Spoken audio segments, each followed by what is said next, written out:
အားလုံးပဲမင်္ဂလာပါရှင်အသက်ချန်မြန်လေးပြန်လည်ကြိုဆိုလိုက်ပါတယ်ဟင်းချက်ဗီဒီယိုလေးအပတ်စဉ်တင်ပေးနေတဲ့ဗီဒီယိုဖြစ်ပါတယ်ဒီခါမှာတော့ဗီဒီယိုမတင်တာ2ပတ်လောက်တော့ကြာသွားရပေါ့နော်ဒီတစ်ပတ်မှာတော့ကျွန်တော်အမြဲတမ်းချက်ပြနေကြလုပ်ပြနေကြဖြစ်တဲ့ဒီခဏမကြခဏစလို့လုပ်စားတဲ့ခင်ချီပေါ့နော်ပုံမှန်ဆိုရင်တော့မုံရင်းခင်ချီလုပ်ပြီးမယ်ဒီတစ်ခါမှာတော့ကျွန်တော်မုံလာဦးခင်ချီလုပ်ပြထားပါတယ်ဒါကတော့ရှိတဲ့အချိန်မှာရှိတဲ့ပစ္စည်းနဲ့ချိန်မရွေးထလုပ်လို့ရတဲ့ခင်ချီပုံစံလေးပေါ့နော်ဖောင်မီပစ္စည်းကတစ်ခေါက်နဲ့တစ်ခေါက်တော့မတူဘူးပေါ့မတူဆိုတာကတော့အဓိက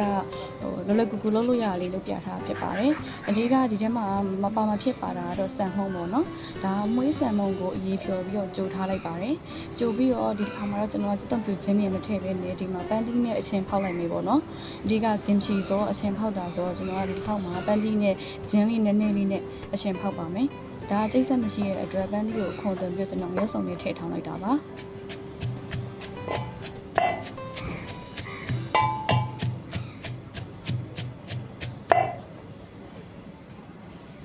ဒါတော့ပန်းတီးနဲ့ဂျင်းလေးနည်းနည်းလေးပဲပါမယ်တပြားလောက်လေးပဲထည့်ထောင်ထားပါဘောနော်အဓိကပန်းတီးတစ်လုံးထည့်ထားတာပါထည့်ပြီးတော့ဒါပန်းတီးနဲ့အရှင်ဖောက်မှာပေါ့နော်ခုနကကြိုထားတဲ့ဆန်မှုန့်မှာမွေးဆန်မှုန့်ကိုဆန်တစရေနှစ်စနဲ့ကြိုထားတာပါအဲ့ဒါကြိုထားတာလေးအေးခံပြီးသွားတဲ့အချိန်မှာကျွန်တော်ကဒီပန်းတီးဆက်ရှိရင်တော့ပန်းတီးလေးကိုစက်နဲ့ကြိတ်လိုက်ပေါ့နော်ကြိတ်ပြီးထည့်လိုက်ပေါ့ဒါတော့ကျွန်တော်မျိုးစုံနဲ့ထောင်းပြီးတော့ထည့်လိုက်တာပါရတာမဟုတ်အနေနဲ့စားထည့်ပါမယ်တကြားထည့်ပါမယ်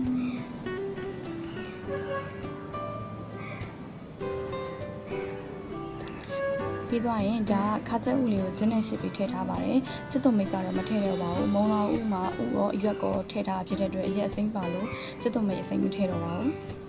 ပြီးသွားရင်ဒါကတော့ငရုတ်အနုမှုံပေါ့နော်အယောင်တင်ကိုမှကျွန်တော်ကအယောင်တင်မှမဆက်ဘူးဒါကငရုတ်အနုမှုံငရုတ်တီးကိုအနုမှုံကြိတ်ထားတာပါအဲ့ဒါလေးများများထည့်လိုက်ပါတယ်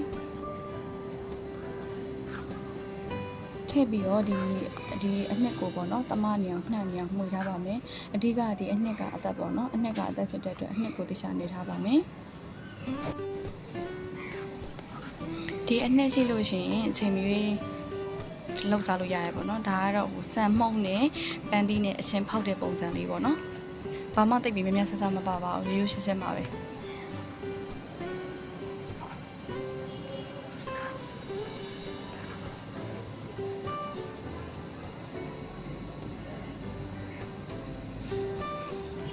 အဓိကပစ္စည်းဖြစ်တဲ့အနှစ်ရသွားပြီဒီကင်ချီအနှစ်ရသွားပြီဆိုရင်ကျွန်တော်ချိန်ပြီးတော့စပြီးတော့ကင်ချီတဲဖို့လုပ်ပါတော့မယ်ဒါကတော့မုံလာဥအဖြူပါ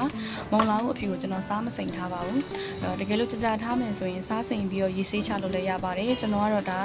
တပူးစာလေးပဲပေါ့နော်တပူးစာလေးလုပ်ပြီးတော့လက်ဆက်ဆက်တိတ်မရှင်တာလေးစားချင်တာဖြစ်တဲ့အတွက်စားမစိမ်တော့ပါဘူးမုံလာဥကိုခွန်သိမ်းရေဆေးပြီးတော့တခါတည်းအနှစ်နဲ့ရောနေပါမယ်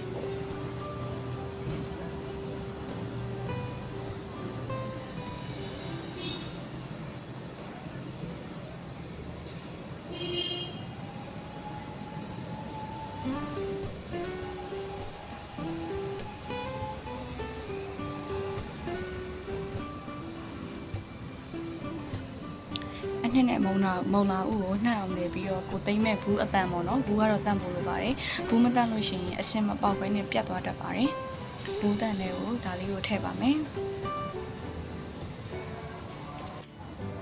ကျွန်တော်ကတော့ဒါခေါက်ဆွဲပြုံလေးနဲ့စားဖို့ဒီဝက်နံရိုးလေးနဲ့ပေါ့နော်ဟင်းလေးချက်စားဖို့အတွက်တပူးစာလေးလှုပ်ထားအောင်မလို့လွယ်လွယ်ကူကူတိတ်မရှင်အောင်ပေါ့နော်တိတ်မရှင်ဘဲနဲ့အနီတော့စားဖို့ရလေးအတွက်လှုပ်ထားအောင်လို့ဒီလိုပုံစံမျိုးလေးလှုပ်ထားတာပါ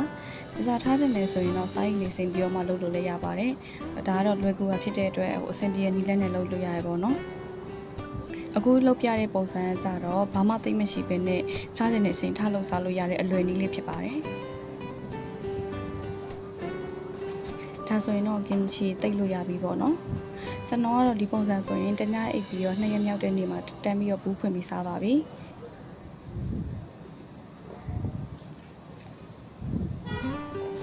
ဒါကတော့ဒီအပေါ်မှာမုံရင်းရွက်အစိမ်းလေးထည့်လိုက်ပါတော့ထည့်လိုက်တာပေါ့နော်အခုလိုမျိုးလောလောကူကူလေးအစိမ်းမျိုးထားလို့စားလို့ရပါရဲ့ရှင်